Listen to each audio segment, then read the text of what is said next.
Afternoon, everybody. So we're on reformer teaching tips with Nisha, and today we're looking at lower and lift. Now, the reformer can be very often confused because a lot of people think of the reformer as a separate piece of apparatus, but Joseph Pilates talked about working with your partner, a bit like a ballroom dancers. You're working with the apparatus, you're not constantly working and fighting it against it. So once you have fluidity, you're working from the whole body as a whole, because we're thinking of the whole being. Joe Pilates talked about everything. Everything comes into combination and you really feel the benefits of the reformer. So first of all, I've got my client Ryan down on the bed, and I'm just going to lower the camera so you can see first of all. So these are my teaching tips. So even before starting, I actually measure to see how tight the shoulders are, how tight the chest is, so pec minor and major. So he could do with a little bit more opening there through the shoulders. When he's lying down, he's got good head alignment, but I'm going to improve it even more. So if you took your chin into your chest slightly right. So as soon as he drops his chin into his chest, he changes the position of the atlas and the axis. And that's very, very important for our eyes and the connection from the nerves to the back of the head and breath work and gait. His legs are at 45 degrees. Now he wants to keep his bottom heavy. Now Ryan used to be a gymnast, so he has an ability, he has a tendency to either tuck or extend. I want to try and get him in the middle. So he's found his heavy place. I should be able to fit one hand underneath his back, so lift up a bit, and then he wants to get his T12 down. So I tend to cue from the back.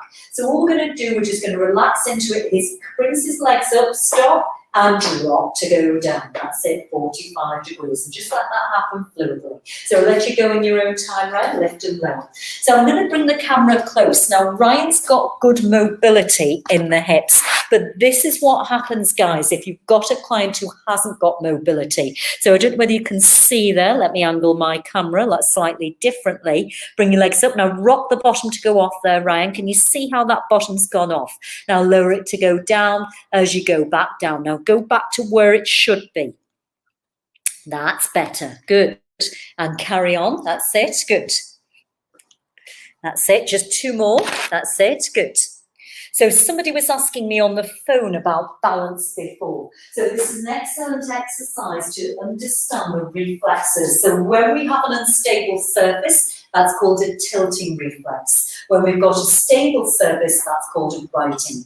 Now I'm going to take him a little bit further. We're going to go into roll over with straight legs. So we're going to inhale to hinge to 90. He's going to exhale. He's going to reach his feet to the top of the tower. So lucky I've got a V2 max here. He doesn't want to go into a shoulder stand. He's still got his shoulder blades just kissing the floor. Then I'm going to make him keep his knees straight as he peels down from the top of the spine.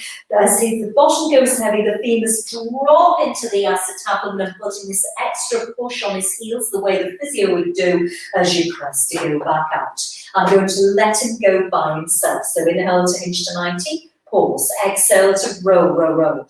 And he's doing extremely well. The machine I'm using today is not brilliant for Ryan's height. He could do with a taller reformer, but it's fine enough for now.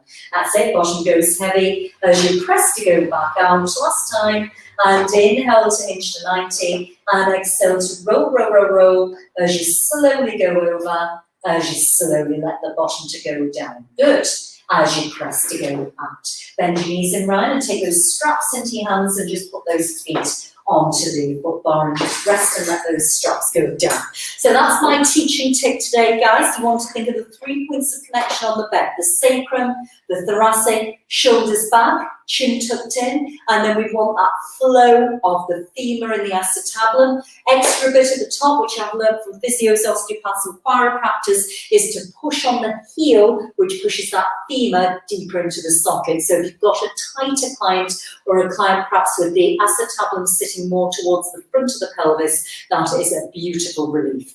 If you're interested in teacher training, guys, or perhaps coming to either my St Helens or Manchester studio, get in touch, because wherever you are, whether you want to be a teacher, whether you've got fibromyalgia, whether you're recovering from a stroke, I can help you improve the quality of your life if you're willing to meet me halfway. It's got to be a 50-50 relationship.